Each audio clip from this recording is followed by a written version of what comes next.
नमस्कार। जय हिंद और स्वागत है आप सबका। और पहले बात बता दे, अगर पढ़ने का मन नहीं तो बिल्कुल ही वीडियो को बंद कर दे, और अगर पढ़ना है तो जान लीजिए इसमें अभी हम लोग क्या पढ़ने वाले। ये लेक्चर 3 है और इसमें हम लोग अभी देखने वाले हैं क्लास 9 का जो चैप्टर है चल रहा था स्ट्रक्चर ऑफ एटम। इसमें पार्ट 3 में इसमें हम लोग क्वेश्चंस को यहाँ से सॉल्व करेंगे, और जो पार्ट 1 पार्ट 2 को नहीं देखे उसका लिंक जो है आप लोग को वीडियो के डिस्क्रिप्शन में मिल जाएगा, आप वहां से देख सकते हैं या फिर प्ले लिस्ट में जाकर के देख लेते हैं। तो आज का फर्स्ट क्वेश्चन ये है इस लेक्चर का, और इससे हम लोग शुरू करते हैं बिना टाइम वेस्ट किए, और कॉन्सेप्ट को हम लोग डेवलप करते हुए और क्वेश्चन आंसर को भी बनाते हुए हम लोग चैप्टर को कंप्लीट कर रहे हैं। तो फर्स्ट क्वेश्चन क्या बोल रहा है, helium atom has an atomic mass of 4 unit. Helium atom का एटॉमिक मास है 4 यूनिट। और क्या बोल रहा है, 2 प्रोटॉन्स इन इट्स, उसके पास 2 प्रोटॉन्स भी है। कहां पे, इन न्यूक्लियस। तो बोल रहा है how many neutrons does it have, तो उसके पास न्यूट्रॉन कितना होगा। चलिए इसको बनाते हैं। बहुत ही इजी वे में अभी हम लोग इसको सॉल्व करने वाले हैं और बहुत ही आसान है। तो देखिए अभी हम लोग एक एग्जांपल से बताते हैं। इसमें क्वेश्चन में क्या बोल दिया, नंबर ऑफ, यहाँ पे नंबर ऑफ एटॉमिक मास पहले तो लिख देते, ये कौन है भाई, हीलियम है, इसका एटॉमिक मास है। एटॉमिक मास बिल्कुल जो जो गिवन है उस सबको पहले लिखते जाएंगे। Atomic mass 4 unit. Number of क्या दिया है, 2 प्रोटॉन्स है, यानी कि नंबर ऑफ प्रोटॉन्स ये भाई कितना है, तो नंबर ऑफ क्या पूछ रहा है भाई, many neutrons, number of neutrons पूछ रहा है। चलिए तो नंबर ऑफ न्यूट्रॉन्स हम लोग को निकालना। तो पहले तो बात ये बता दें कि हम जब पढ़ाए हैं उसमें पिछले वीडियोस में हम बता चुके हैं, और यहाँ पे फिर से बता दे रहे हैं कि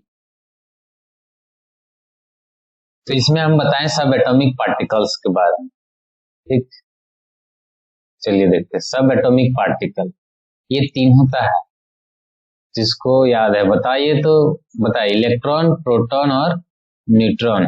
ठीक है, इसका मास क्या होता है इलेक्ट्रॉन का, नेग्लिजिबल यानी कि 0 होता है। नेग्लिजिबल मास यानी कि लगभग 0 होता है। अब प्रोटॉन और न्यूट्रॉन का मास का क्या कहानी है, तो पहले प्रोटॉन का कहानी समझते हैं। प्रोटॉन का जो मास है, इलेक्ट्रॉन का मास जितना भी होता है लगभग 0 तो नहीं, पर लगभग 0 के इक्वल हो सकता है। यानी कि हम लोग बोल सकते हैं 0.0001, इस तरह से हम लोग बोल सकते हैं। लेकिन प्रोटॉन का मास ये तो लगभग 0 ही है ना, लेकिन प्रोटॉन का मास जो है 2000 टाइम्स होता है, यानी 2000 गुना। तो इसको 2000 से मल्टीप्लाई करेंगे तो क्या होगा, 2 और 3 0, 1 2 3, और ये हो गया पॉइंट कितना डिजिट के बाद, 1 2 3 डिजिट के बाद। देखिए, यानी कि जब इलेक्ट्रॉन का मास हम लोग क्या ले रहे हैं 0.001 ग्राम, तो प्रोटॉन का मास उसका 2000 टाइम्स। प्रोटॉन का मास कितना आ रहा है, 2 ग्राम आ रहा है ना। ठीक है, इस तरह से अगर ग्राम में तो नहीं होता है, पर हम लोग ग्राम ऐसे समझने के लिए कॉन्सेप्ट डेवलप कर रहे हैं। अगर इसका नेग्लिजिबल लगभग 0 है तब भी प्रोटॉन का मास क्या आ रहा है, 2 ग्राम आ रहा है, 2000 टाइम्स उससे बड़ा है। और प्रोटॉन का जब मास इतना होता है इलेक्ट्रॉन से 2000 टाइम्स, तो प्रोटॉन और न्यूट्रॉन का मास क्या होता है, लगभग इक्वल होता है। ठीक है, प्रोटॉन और इलेक्ट्रॉन का क्या होता है, मास इक्वल होता है लगभग। ठीक है, तो अब देखिए इलेक्ट्रॉन किसी भी एटम में क्या होता है, एटम में कौन रहता है, एटम में ये तीनों रहता है। ये एक थैला है, ये एक थैला है, इसमें इलेक्ट्रॉन है, प्रोटॉन है और न्यूट्रॉन भरा हुआ है। तो इस थैले को हम लोग तोलेंगे तो जो भी मास आएगा किसके वजह से होगा, वो मास, ये मास इलेक्ट्रॉन के वजह से होगा, नहीं, बिल्कुल नहीं। इलेक्ट्रॉन का मास तो लगभग 0 होता है। तो ये मास जो भी होगा किसके वजह से होगा, एक प्रोटॉन की वजह से और दूसरा न्यूट्रॉन के वजह से इस थैले को तोलेंगे तो। ठीक है, तो जो भी मास है वो किसके वजह से, प्रोटॉन और न्यूट्रॉन के वजह से। तो हम लोग अब इसको सॉल्व करते हैं क्वेश्चन को, ये कॉन्सेप्ट डेवलप किया, क्वेश्चन को सॉल्व करते हैं।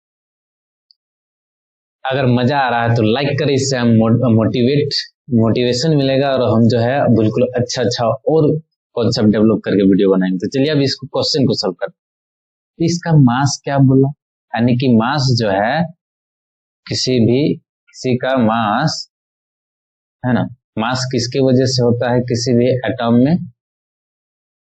प्रोटॉन के वजह से और न्यूट्रॉन के वजह से, यानी कि प्रोटॉन का मास जो भी होगा और न्यूट्रॉन का मास होगा, दोनों को ऐड करेंगे तो क्या होगा? ये मास निकलेगा। तो मास यहाँ पे इस हीलियम का कितना दिया है? 4 यूनिट दिया। हीलियम का मास दिया 4 यूनिट। और प्रोटॉन कितना दिया इसमें? 2 नंबर ऑफ प्रोटॉन। और न्यूट्रॉन दिया क्या? नहीं दिया। तो इसको n को n ही लिखेंगे, न्यूट्रॉन को। तो n इक्वल्स टू क्या होगी? 4, और ये 2 इधर आ जाएगा तो माइनस हो गया। तब फिर n का वैल्यू क्या आ जाएगा? n इक्वल्स टू 4 माइनस 2 कितना हो गया? 2। यानी कि नंबर ऑफ न्यूट्रॉन भी कितना होगा? 2। Number of electron is equals to number of number of proton equals to number of neutron helium के लिए।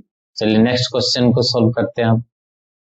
तो देख रहे हैं आप, क्वेश्चन को डेवलप करने में भले ही थोड़ा टाइम लग रहा है, पर क्वेश्चन बनाने में तुरंत बन रहा है। कॉन्सेप्ट डेवलप करने में टाइम लग जाता है, लेकिन जब क्वेश्चन को सॉल्व करेंगे तो बस यूं क्वेश्चन सॉल्व हो जाए।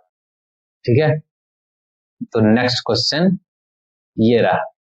क्या बोल रहा है? Right the distribution of electrons in carbon and sodium. तो इलेक्ट्रॉन डिस्ट्रीब्यूशन होता क्या, उसको तो पहले जान लेते हैं हम लोग कि आखिर इलेक्ट्रॉन डिस्ट्रीब्यूशन कैसे होता है। तो चलिए हम लोग कुछ लॉ पहले पढ़ लें। ठीक है, ये रहा यहाँ पे। तो इलेक्ट्रॉन डिस्ट्रीब्यूशन का लॉ यहाँ पे बताया गया है। हाउ इलेक्ट्रॉन्स आर डिस्ट्रीब्यूटेड, है ना, इन ए सेल, और फिर किसी भी ऑर्बिट में कैसे डिवाइड होता है। तो देखिए ये जो यहाँ पे फिगर दिया है, ठीक है, ये रहा फर्स्ट से के इक्वल्स टू, यहाँ पे क्या लिखा है? के इक्वल्स टू दिया है 1, यानी कि फर्स्ट सेल के लिए n इक्वल्स 2, n इक्वल्स 3 और n इक्वल्स टू 4। किसके लिए? सेल्स के लिए। तो यहाँ पे बोल रहा है the maximum number of electrons present in a cell. किसी भी सेल में कितना नंबर ऑफ एटम्स होगा, इलेक्ट्रॉन्स होगा, कितना नंबर ऑफ इलेक्ट्रॉन्स होगा, वो क्या होता है? Given by formula 2n square, where n is the orbit. ठीक, अब ये क्लियर हो जाएगा। जैसे फर्स्ट सेल में हम लोग निकालेंगे नंबर ऑफ इलेक्ट्रॉन्स कितना है, तो n इक्वल्स टू क्या लेना है? 1। इसका फॉर्मूला क्या है? 2n square. इसका फॉर्मूला हो गया 2n स्क्वायर। तो इसको जब लिखेंगे फर्स्ट सेल में तो 2 को तो लिखेंगे, और n इक्वल्स टू क्या आया? 1, और इसका क्या है? स्क्वायर। तो क्या हो जाएगा? 2 इंटू 1। 1 का स्क्वायर तो 1 ही आएगा, तो ये क्या होगा? 2। यानी कि फर्स्ट सेल में नंबर ऑफ इलेक्ट्रॉन्स, है ना, फर्स्ट सेल में हम लोग क्या निकाले? नंबर ऑफ इलेक्ट्रॉन कितना हो सकता है? मैक्सिमम नंबर ऑफ इलेक्ट्रॉन्स नहीं, ये क्या है? मैक्सिमम। इससे कम भी हो सकता है, 1 भी हो सकता है, लेकिन 2 से ज्यादा नहीं हो सकता।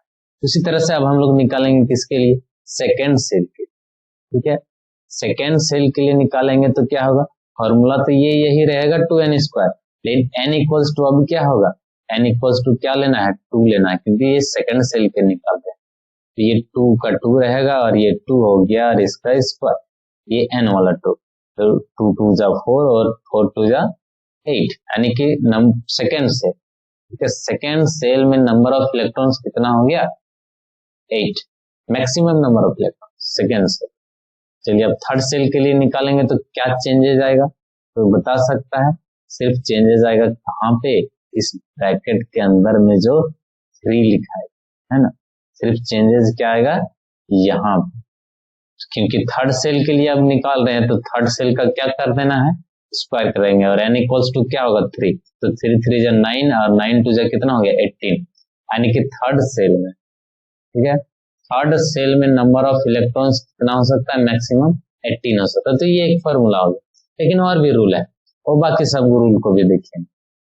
यहाँ पे ये बोल रहा है, यहाँ पे ये निकाल चुका है, देखिए सब ऐसे ही निकाले हैं। k इक्वल्स टू क्या है? 2 इंटू 1 का स्क्वायर, तो 2 हो गया फर्स्ट सेल में। सेकेंड सेल में 8 इलेक्ट्रॉन्स, थर्ड में 18।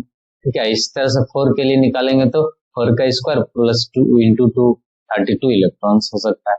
सेकेंड रूल क्या बोलता है? The maximum number of electrons. ठीक है, ये ध्यान दें, the maximum number of electrons that can be accommodated in the outermost orbit is 8। Second rule और थर्ड रूल को जो हम लोग बाद में जानेंगे। थर्ड रूल बहुत इजी है, इसमें electrons are do not accommodated in the cell, ये सब समझ में नहीं आएगा अभी, पहले उसको पढ़ लेते हैं, उसके बाद समझ में आए। जब इसे बनाएंगे ना हम, ये सारे रूल को समझाएंगे इस तरह कॉन्सेप्ट डेवलप करके, लेकिन ये सब आपको अभी सही समझ में आएगा, तो अभी उसको छोड़ दीजिए। क्या पे क्वेश्चन जो पूछ रहा था, हम लोग क्वेश्चन पे आते, क्या बोल रहा था क्वेश्चन ये यहाँ पे कि right the distribution electrons in carbon and sodium atoms. तो कार्बन एंड सोडियम एटम्स के लिए लिखना इलेक्ट्रॉन डिस्ट्रीब्यूशन। तो आप लोग इस टेबल को याद कर लेंगे। देखिए यहाँ पे एटॉमिक नंबर जो अभी है, इसका सिंबल जो है, ठीक है, इसका सिंबल याद करना और एलिमेंट्स और इसका एटॉमिक नंबर सीरियली ये याद कर लेना है आपको, जितना भी दिया हुआ है 18 दिया हुआ है। तो यहाँ पे क्वेश्चन में क्या बोला था अभी हम लोग को, कार्बन का और सोडियम का। तो इसमें हम लोग देख लेते हैं नंबर ऑफ इलेक्ट्रॉन्स कितना है। देखिए यहाँ पे दिया हुआ है नंबर ऑफ इलेक्ट्रॉन्स, ठीक है। तो नंबर ऑफ इलेक्ट्रॉन्स किसना देखना है, कार्बन का। तो कार्बन का नंबर ऑफ इलेक्ट्रॉन्स देखे तो यहाँ पे कितना है 6, और सोडियम का देखना था, तो सोडियम का देखें तो यहाँ पे है नंबर ऑफ इलेक्ट्रॉन्स कितना है 11। चलिए अब आते हैं हम लोग क्वेश्चन पे।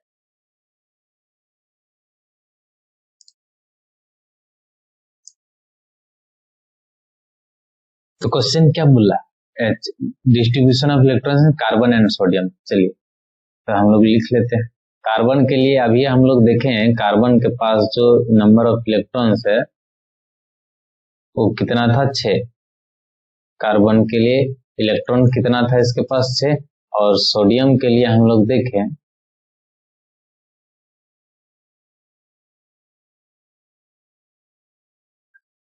सोडियम के पास 11 इलेक्ट्रॉन था। तो ये जो इलेक्ट्रॉन डिस्ट्रीब्यूशन हम लोग बनाएंगे, तभी देखे फर्स्ट सेल में 2 इलेक्ट्रॉन हो सकता है, इसका हम लोग सेल बना देते हैं 1 2 और ये 3। ज्यादा का जरूरत नहीं पड़ने वाला है क्योंकि सब में ज्यादा ये न्यूक्लियस हो गया, ये फर्स्ट सेल, ये सेकेंड सेल, ये थर्ड सेल। चलिए अब नंबर ऑफ इलेक्ट्रॉन्स डालते हैं इसमें। इलेक्ट्रॉन इसमें कितना है 6, तो फर्स्ट सेल में कितना हो सकता है 2 इलेक्ट्रॉन, यानी कि 6 है और 2 को हम लोग स्पेस दे दिए 2 इलेक्ट्रॉन को, तो 4 इलेक्ट्रॉन अभी बचा हुआ है। तो सेकेंड इलेक्ट्रॉन का, सेकेंड सेल का कैपेसिटी था 8 इलेक्ट्रॉन का, ठीक है। सेकेंड सेल अभी इसके पास कितना है 4, तो 1 2 3 4, तो इसके पास सारा 6 का 6 इलेक्ट्रॉन खत्म हो गया, यानी कि इसका जो इलेक्ट्रॉनिक कॉन्फ़िगरेशन है ये इस तरह का होगा इलेक्ट्रॉन डिस्ट्रीब्यूशन, यानी कि फर्स्ट सेल में होगा 2 इलेक्ट्रॉन और सेकेंड सेल में होगा 4 इलेक्ट्रॉन, 2 4, इसका हो गया इलेक्ट्रॉनिक इलेक्ट्रॉन डिस्ट्रीब्यूशन। सोडियम के पास कितना इलेक्ट्रॉन है 11 है, तो 11 है तो उसमें फर्स्ट सेल में आ गया 2 इलेक्ट्रॉन, अब बाकी बच गया कितना 9 इलेक्ट्रॉन। तो सेकंड का कैपेसिटी कितना है सेकंड सेल का 8 इलेक्ट्रॉन का, तो 1 2 3 4 5 6 7 और 8, सेकंड सेल में 8 इलेक्ट्रॉन होंगे, तो 8 और 2 10 इलेक्ट्रॉन को हम लोग स्पेस दे चुके हैं, अभी भी 1 इलेक्ट्रॉन बचा हुआ। तो इसको क्या करना है, इसको हम लोग थर्ड सेल में देंगे, क्योंकि फर्स्ट सेल का जो कैपेसिटी कितना है 2 इलेक्ट्रॉन का, और सेकंड सेल का मैक्सिमम 8 इलेक्ट्रॉन ही हो सकता है, उससे कम हो सकता है, लेकिन जैसे कि इसमें 8 से कम है 4, मैक्सिमम का मतलब होता है उससे कम हो सकता है, उससे ज्यादा नहीं। तो इसमें 8 से ज्यादा नहीं हो सकता, इसलिए 1 इलेक्ट्रॉन जो बचा उसको हम लोग थर्ड सेल में देंगे। तो ये हो गया इलेक्ट्रॉन डिस्ट्रीब्यूशन। फिर नेक्स्ट क्वेश्चन पे आते हैं हम लोग। तो देखिए नेक्स्ट क्वेश्चन ये क्या है, if K and L cells of an atom are full, then what would be the total number of electrons in the atom? देखिए कोई एटम है उसका 2 सेल क्या है K और L, यानी कि first cell and second cell, तो उसमें मैक्सिमम नंबर ऑफ इलेक्ट्रॉन। देखिए फर्स्ट सेल में क्या है उसको हम लोग K से डिनोट करते हैं और उसमें मैक्सिमम कितना इलेक्ट्रॉन हो सकता है 2, ये पूरा फुल है, मतलब उसके पास 2 इलेक्ट्रॉन आ गया। बोल रहा है एल भी फुल है भाई, क्या बोल रहा है ये जो एल है ये भी क्या है फुल है, एल सेल भी यहाँ पे क्या है कंप्लीटली फुल है। तो एल फुल है यानी कि एल के पास कैपेसिटी कितना 8 इलेक्ट्रॉन का, तो 8 इलेक्ट्रॉन, तो टोटल कितना हो गया 2 और 8 10 इलेक्ट्रॉन हो गया। इसको आप फिगर से भी यहाँ से समझ सकते हैं।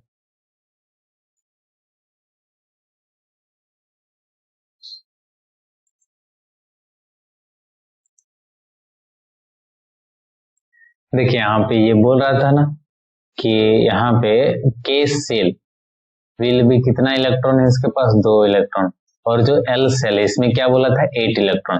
पूरा के और एल दोनों फुल है ना, K and L cells of an atom are full, ठीक है। तो नंबर ऑफ इलेक्ट्रॉन्स कितना होगा, 2 हो गया इसके पास, फुल हो गया, और 8 भी फुल है, तो कितना हो गया, टोटल 10 इलेक्ट्रॉन हो गया, ठीक। तो बाकी सवालों को हम लोग वीडियो के नेक्स्ट लेक्चर में हम लोग देखेंगे। धन्यवाद और पढ़ते रहिए। जय हिंद। और हाँ, ध्यान दें, नेक्स्ट लेक्चर में जो हम लोग सीखने वाले हैं इलेक्ट्रॉनिक कॉन्फ़िगरेशन लिखने के लिए, ठीक है। क्या सीखने वाले हैं, इलेक्ट्रॉनिक कॉन्फ़िगरेशन, जो कि बहुत ही इम्पोर्टेंट है, क्लास 9 के लिए तो है ही, लेकिन ये क्लास 10 के लिए भी बहुत ज्यादा इम्पोर्टेंट है। तो इसको हम लोग सीखेंगे नेक्स्ट लेक्चर में, इलेक्ट्रॉनिक कॉन्फ़िगरेशन, और उसके बाद बाकी सवालों को हम लोग सॉल्व करेंगे। पढ़ते रहिए और मस्त रहिए। धन्यवाद।